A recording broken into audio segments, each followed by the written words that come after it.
In this video, we're learning about weather and climate patterns. So we'll cover the different factors that influence weather and climate, how location and geography affect weather patterns, and then finally, why weather can only be predicted probabilistically. Let's start by exploring the different factors that influence weather and climate. Weather and climate are closely linked to each other, and they're influenced by the interactions between 6 main factors: sunlight, the atmosphere, ice, landforms, living things, and the ocean. Starting with sunlight, this is the primary energy source that drives all weather systems, but the sun heats our planet unevenly. Because of this, it creates temperature differences that cause air to move. In turn, this moving air creates wind patterns that drive our weather systems, and so, without this solar energy, there'd be no weather at all. The atmosphere, then, is the layer of gases surrounding Earth, and it's here where the weather actually happens. As the sun heats different parts of the atmosphere, warm air rises and cool air sinks, and it's this movement of the rising and sinking air that we feel as wind. The atmosphere also contains water vapor, and this water vapor forms both clouds and precipitation. Precipitation is things like rain and snow, and these can then be carried by wind to different locations. If we look at ice next, it plays a crucial role because it reflects sunlight back to space, especially at the poles and on high mountains, which helps keep those areas cool. When ice melts though, that melting reveals dark surfaces underneath, like ocean water or dark ground, and these dark surfaces absorb much more heat than the ice did. This creates a warming effect that can then cause even more ice to melt, and this in turn can change local and global temperature patterns. Moving on to landforms, this covers things like mountains, valleys, and plains, and these change how air moves across the surface of the Earth. For mountains, when air hits a mountain, it's forced upwards, and this can cause clouds and rain to form on one side, but leave the other side with no clouds or rain. Valleys can channel wind in specific directions, as well as trapping heat during the day and cooler air at night. And for plains, these allow air masses to move freely across large areas, which can allow storms to travel long distances. Another factor to consider is living things, as these can also influence weather and climate. Forests release water vapor and oxygen into the atmosphere through their leaves, while large areas of vegetation provide shade, but also cooling through evaporation. Both of these then act together to affect local temperatures. Finally then, the ocean is like Earth's giant climate control system. It absorbs energy from the sun and releases it over time, globally redistributing that energy via ocean currents.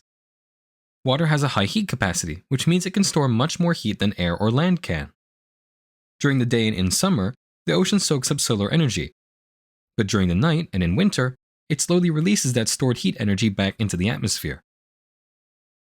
Ocean currents also act like a global conveyor belt, moving warm water from tropical regions towards the poles, but at the same time, bringing cooler water from polar regions towards the equator. For example, the Gulf Stream here carries warm water from the Caribbean, up the eastern coast of North America, and then across to Europe. This movement of warm water by the Gulf Stream is why Western Europe has a much milder climate than other places at the same latitude. Overall, this global redistribution of heat energy from ocean currents affects weather patterns worldwide, and influences everything about our weather, including the temperature, humidity, wind patterns, and storm development. Next, let's look at how location and geography affect weather patterns. The interactions between our 6 factors vary, depending on where you are on Earth. There are 3 key geographic factors that cause these variations: latitude, altitude, and local geography. Latitude refers to how far north or south from the equator you are. Places near the equator receive more direct sunlight year-round, making them warmer, but places further from the equators, so the poles, receive less direct sunlight, and stay cooler as a result. This difference in the amount of heating creates global wind patterns, because warm air near the equator rises, and cooler air from higher latitudes moves in to replace it. Altitude, or how high above sea level you are, also makes a difference, because as you go higher up a mountain, the air becomes thinner, and so the temperature drops. This is why mountain peaks can have snow even in tropical regions. Local geography creates its own unique patterns too. For instance, coastal areas tend to have milder temperatures because the ocean moderates temperature changes.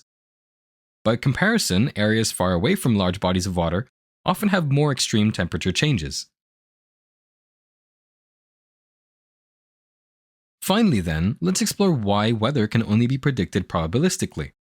The patterns created by the interactions between all the factors are so complex that meteorologists can only provide probability-based forecasts rather than certainties. What this means is that they can tell us the likelihood of certain weather conditions, but can't be certain of what might happen.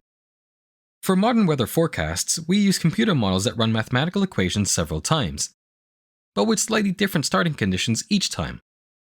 For example, when a forecast says there's a chance of rain, it might refer to the likelihood that rain will occur at your specific location, or the percentage of the area that will receive rain, or a combination of both factors. Additionally, small changes can have large effects over time in these complex systems, and this is why weather prediction accuracy decreases the further into the future we try to forecast.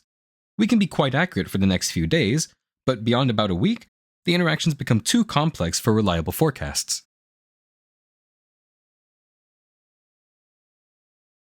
If you haven't heard yet, you can find all of our videos on our website, cognito.org.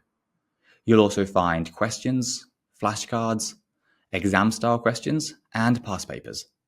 And we track all of your progress so that you always know what to study next. So sign up for free by clicking here, or browse our playlist here on YouTube.